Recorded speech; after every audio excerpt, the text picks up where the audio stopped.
मुझे खतरा है कि सोनम की जिंदगी के साथ भारत सरकार खिलवाड़ ना कर रही हो, वरना अंदर न जाने देने का क्या मतलब है। दिल्ली के जंतर मंतर में लगातार नीट परीक्षा के धांधली और शिक्षा मंत्री के इस्तीफे को लेकर एक बड़ा प्रदर्शन चला और उसके 21वें दिन सोशल एक्टिविस्ट और लद्दाख के एक बड़े एक्टिविस्ट के तौर पर जाने वाले सोनम वांगचुक को पुलिस वहाँ से उठा ले जाती है। पूरा जो घटनाक्रम चला वो 21 दिन तक चलता रहा। हंगर स्ट्राइक उनकी रही। प्रशासनिक स्तर पर हाईकोर्ट से ऑर्डर लाकर उन्हें सफदरजंग अस्पताल में भर्ती कराया गया है। फिलहाल सीधे तौर पर ये तस्वीरें आपको नज़र आएगी। अभी हम मौजूद हैं सफदरजंग अस्पताल के उस इमरजेंसी गेट के बाहर जहां पर सोनम वांगचुक को रखा गया है, यानी कि इमरजेंसी बिल्डिंग के 8वें माले पर सोनम वांगचुक को भर्ती कराया गया है। पुलिस का सख्त पहरा आपको दिखाई देगा। हालांकि सीआरपीएफ और दिल्ली पुलिस की टीमें यहां पर कल से ही छावनी में तब्दील कर दी गई थी। सोनम वांगचुक से उनके परिवार के सदस्यों को मिलने से मना किया गया था। शुरुआती तौर पर उनकी पत्नी यहां पर थी, लेकिन उनकी मुलाकात के बाद पत्नी ने जांच के लिए यहां पर संतुष्टि नहीं दिखाई है। फिलहाल पूरे मामले को लेकर अब दिल्ली पुलिस और सीआरपीएफ की टीमें यहां पर तैनात कर दी गई है, क्योंकि जिस तरीके से आंदोलन आगे बढ़ रहा था, ये कहा जा रहा था कि 20 जुलाई के आसपास एक बड़ा जो आंदोलन किया जाएगा और संसद कूच किया जाएगा। संसद कूच से पहले हाईकोर्ट के ऑर्डर लेकर दिल्ली पुलिस जाती है और उन्हें अस्पताल में भर्ती कराती है, क्योंकि एकाएक उनकी तबीयत लगातार नासाज होती रहती थी। ये तस्वीरें मैं आपको दिखाऊंगा, ये सफदरजंग अस्पताल की बाहर की तस्वीरें हैं और जो इमरजेंसी बिल्डिंग है वो आपको सामने नज़र आएगी। उस इमरजेंसी बिल्डिंग के 8वें माले पर सोनम वांगचुक को रखा गया है। और देखिए, इस पूरे मामले को लेकर आप देखेंगे कि इस पूरे अस्पताल को छावनी में तब्दील किया गया है। दिल्ली पुलिस के बड़े जवान यहाँ पर तैनात किए गए हैं। किसी भी बाहरी व्यक्ति की एंट्री पर यहाँ लगा दी गई है और जो भी व्यक्ति अनधिकृत लग रहा है, दिल्ली पुलिस उसकी जांच कर रही है और किसी भी बाहरी वाहन को यहाँ पर सीधे तौर पर रोका जा रहा है। हालांकि 8वीं मंजिल पर उनको शिफ्ट किया गया था। उसके बाद में जो लिफ्ट है 8वीं मंजिल पर जब पहुँचती है, उस लिफ्ट को वहाँ पर बंद कर दिया गया है किसी भी तरीके से, क्योंकि वहाँ प्राइवेट कमरे बनाए गए थे इस समय के लिए, लेकिन उस पूरे जोन को ही क्वारंटीन कर दिया गया है। अब वहाँ पर सिर्फ और सिर्फ सोनम वांगचुक और उनके जो डॉक्टर्स की टीम है वो लगातार वहाँ पर काम कर रही है। हालांकि उनकी पत्नी जो है, उनका दावा है कि वो बिल्कुल ठीक है और सफदरजंग अस्पताल से उन्हें छुट्टी मिलकर वो कल एक बार फिर प्रदर्शन में कहीं ना कहीं शामिल हो सकते हैं। हालांकि कल संसद कूच का एक बड़ा आयोजन किया जा रहा है, जिसमें सोनम वांगचुक के पहुंचने की पूरी उम्मीदें जताई जा रही है। सीधे तौर पर आप तस्वीरें देखेंगे, जो कई बड़े लीडर्स से उनसे मिलने के लिए पहुंच रहे हैं, चाहे से कांग्रेस हो या आम आदमी पार्टी के तमाम लोग वहां उनसे मिलने के लिए पहुंचे हैं। 21 दिन तक उनकी भूख हड़ताल चली, लेकिन उस भूख हड़ताल का जो अंदाज़ा था वो इस बात से लगाया जा सकता है कि कहीं ना कहीं प्रशासनिक स्तर पर उन चीज़ों को दुरुस्त करने का काम किया गया था। हालांकि जो अभिजीत दीप के है, अब उन्होंने हंगर स्ट्राइक को शुरू कर दिया है। कल से वो हंगर स्ट्राइक पर बैठ गए थे जब से सोनम वांगचुक को पुलिस ने हिरासत में लिया था।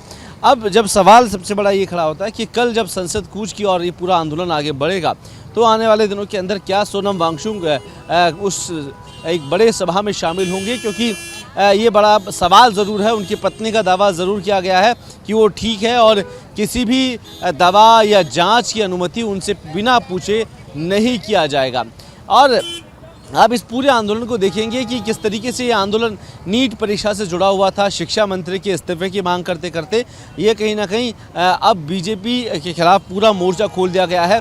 विपक्ष की तमाम पार्टियां इसमें शामिल हो चुकी है, चाहे आम आदमी पार्टी हो, सपा हो, बसपा हो या फिर और संगठन जो इंडिया गठबंधन से जुड़े हुए थे, तमाम लोग इसे एक बड़ा मंच समझने बैठ गए हैं।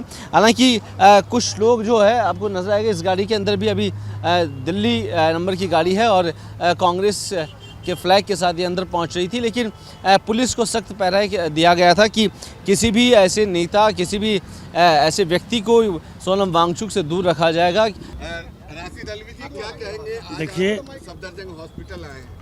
मैं हॉस्पिटल आया हूँ सोनम जी की तबीयत देखने के लिए, लेकिन मुझे ताज्जुब है, इतनी पुलिस दरवाजे पर खड़ी है, अंदर नहीं जाने दे रही। इसका मतलब है कि कुछ ना कुछ ये लोग गड़बड़ करने की कोशिश कर रहे हैं।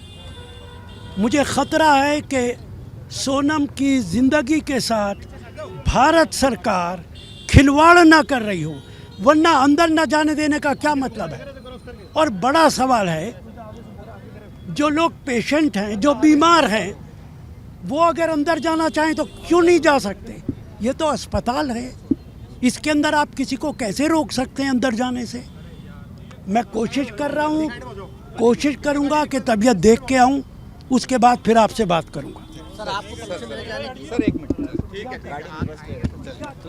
ये अंदाज़ा लगा सकते हैं कि जैसे ये पूरा घटनाक्रम हुआ और सोनम वांगचुक को जब अस्पताल में लाया गया, उसके बाद से विपक्षी दलों के नेता, चाहे कांग्रेस हो, आम आदमी पार्टी हो, तमाम दलों के नेता उनसे मिलने के लिए पहुंच रहे हैं। हालांकि ऐसी पॉलिटिकल एक्टिविटी को यहाँ पर रोका गया था और कोशिश ये की गई थी कि किसी भी नेता को उनसे नहीं मिलना दिया जाए, क्योंकि कल एक बड़ा आयोजन किया जा रहा है जहां पर संसद कूच की बात की जा रही है।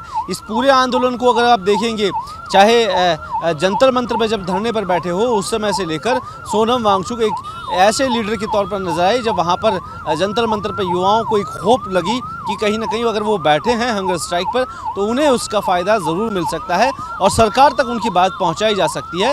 लेकिन इस पूरे मामले में जब से हंगर स्ट्राइक के बाद उन्हें जेल से यहाँ पर अस्पताल शिफ्ट किया गया है, तो कई सवाल खड़े हो गए हैं कि कल जो एक बड़ा आंदोलन किया जाना है था, जहां पर संसद कूच की जानी थी, आखिरकार वो कितनी सफल हो पाएगी? क्या लोग जो अभिजीत दीप के हैं, कॉकरोच जनता पार्टी के फाउंडर, क्या उन पर भरोसा किया जा सकता है? युवाओं का एक ज़रूर मन कहीं ना कहीं व्याकुल है, क्योंकि सोनम वांगचुक को लेकर कई ऐसी जो भावनात्मक चीज़ें जुड़ी हुई थी, उसे लेकर अब कयास ये लगाए जा रहे हैं कि शायद वो बाहर आ जाए तो एक बड़ा आयोजन की ओर से किया जाना था, वो कहीं ना कहीं से सक्षम हो सके।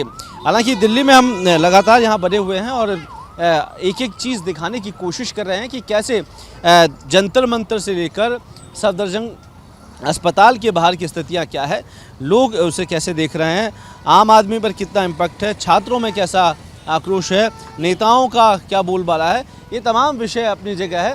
हालांकि अब देखना ये भी होगा कि आने वाले समय के अंदर कितना कुछ सरकार या प्रशासन के बीच इनके बाद वार्ता होती है और जो सोनम वांगचुक से लेकर ये चीज़ें तय हो पाएगी। कैमरा पर्सन त्रिलोक के साथ कुलदीप, रिपोर्ट भारत, दिल्ली।